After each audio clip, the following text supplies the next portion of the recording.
En 1895, une équipe de fouilles fait une découverte extraordinaire dans la région de Bosco-Reale en Italie. Au fond d'une citerne à vin, on découvre un trésor. Des bijoux, des pièces d'or, mais aussi et surtout de la vaisselle. De la vaisselle en argent. Je pense que vous nous voyez venir gros comme un camion. Vaisselle, nourriture. Et bingo! Ceci est un nouveau moment culinaro-culturel qui vous est offert par la Grèce.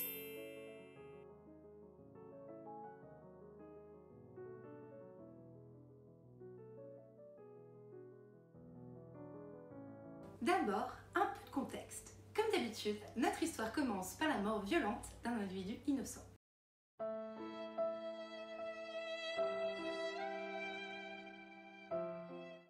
En effet, à côté de ce trésor, on a découvert un squelette.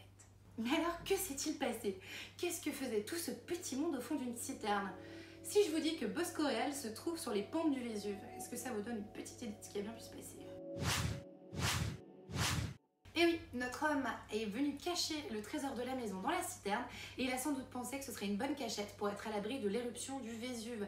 Cette catastrophe antique qui en 79 a recouvert une bonne partie de la région de Naples de cendres et de lave. On peut pas vraiment dire que son plan ait fonctionné, mais bon, la tentative n'a pas non plus été un échec total quand même. Il a réussi à sauver le trésor et grâce à lui, on peut admirer aujourd'hui au Louvre ces objets qui sont de véritables chefs-d'œuvre de l'orfèvrerie romaine.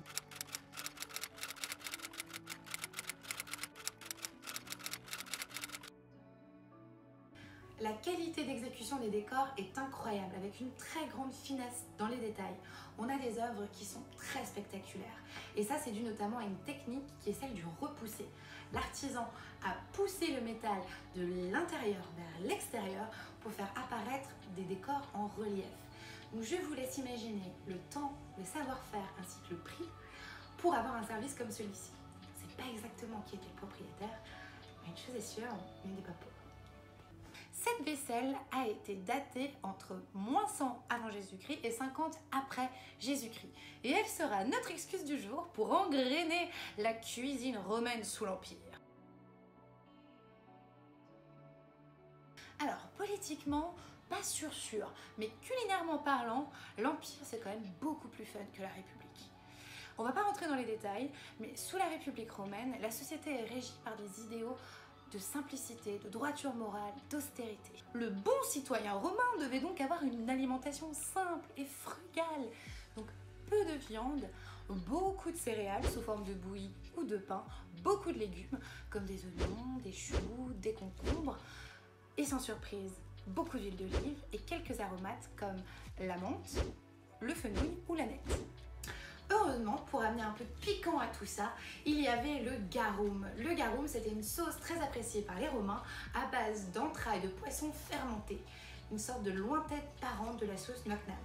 Et à la fin de la République, les conquêtes romaines vont commencer à se multiplier tout autour de la Méditerranée.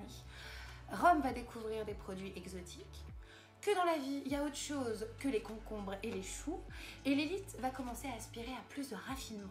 Une tradition issue du monde grec scelle le deal. C'est le banquet. Fini la frugalité, oubliée, dépassée. Le repas devient un moment festif. On y déguste des mets à raffiner au cours de soirées ponctuées de jeux, de musique et de danse. Théâtre de tous les excès sous l'Empire, le banquet devient un moment clé de la sociabilité romaine. On y affirmait sa position sociale, on discutait affaires, politique, philosophie, autour de petits plats préparés avec soin. Alors cette fois-ci, on n'a pas besoin que quelqu'un meure pour avoir une recette, on a Apicius. Apicius est un contemporain de notre vaisselle. C'est un amateur des bonnes choses, un bon vivant, un véritable Gérard Depardieu antique, et il nous a laissé un recueil de ce qui se faisait de pire et de meilleur dans la gastronomie de l'époque.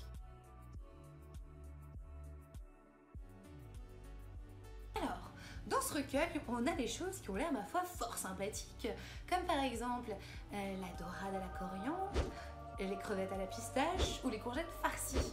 On a des choses qui sont très tendance bobo, comme le bouillon concombre aux racines de fougère. On a des mélanges un peu plus audacieux, je dirais, comme l'omelette à la rose. Et puis on va pas se mentir, il y a des choses qui ont l'air carrément dégueu. Donc on a l'omelette à la cervelle de veau, l'autruche bouillie et le fameux poumon d'agneau frit. Et maintenant, parlons vrai. Vous l'avez peut-être remarqué, sous couvert de parler gastronomie, culture, art de vivre, la graine ne fait que parler d'alcool.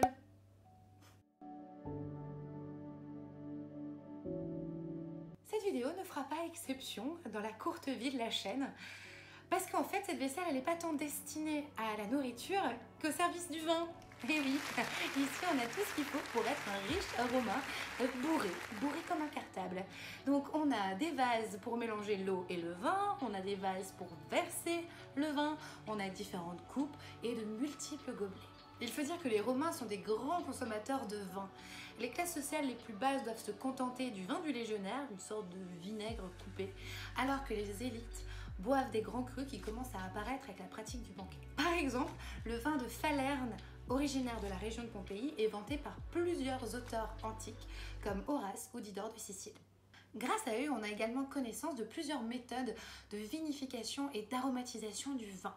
Certains contenaient du miel, des plantes, des épices, des coings ou encore de l'eau de mer. Alors gardons l'esprit ouvert, mais de manière générale, il faut savoir que les Romains appréciaient un goût madérisé, c'est-à-dire proche de l'arôme des fruits secs, et qui était dû à l'oxydation du vin blanc pendant son vieillissement. Si ce phénomène est recherché dans certains vins actuels, comme le madère, la plupart du temps c'est considéré comme un malheureux accident. Enfin, on pouvait boire le vin chaud ou rafraîchi par de la neige, mais ce qui ne variait jamais, c'est que les Romains ne consommaient pas le vin pur. Cette pratique était réservée aux barbares. On le coupait avec de l'eau afin d'en diminuer les effets. Parce que pendant le banquet, je vous le rappelle, on n'est pas là que pour se cuiter. On est aussi là pour discuter et pour parler philosophie. Pour éviter qu'il y ait des blancs gênants au cours de la soirée, les Romains ont eu l'excellente idée de mettre directement sur les décors de la vaisselle les sujets de conversation potentiels. Astucieux. Arrêtons-nous un instant sur le décor d'une des paires de gobelets. On les a très justement nommés gobelets au squelette, parce qu'ils sont décorés avec une ronde de squelette. Ces joyeux macabées sont des poètes et des philosophes grecs. Ils font office de memento mori, ce qui signifie « souviens-toi que tu vas mourir ».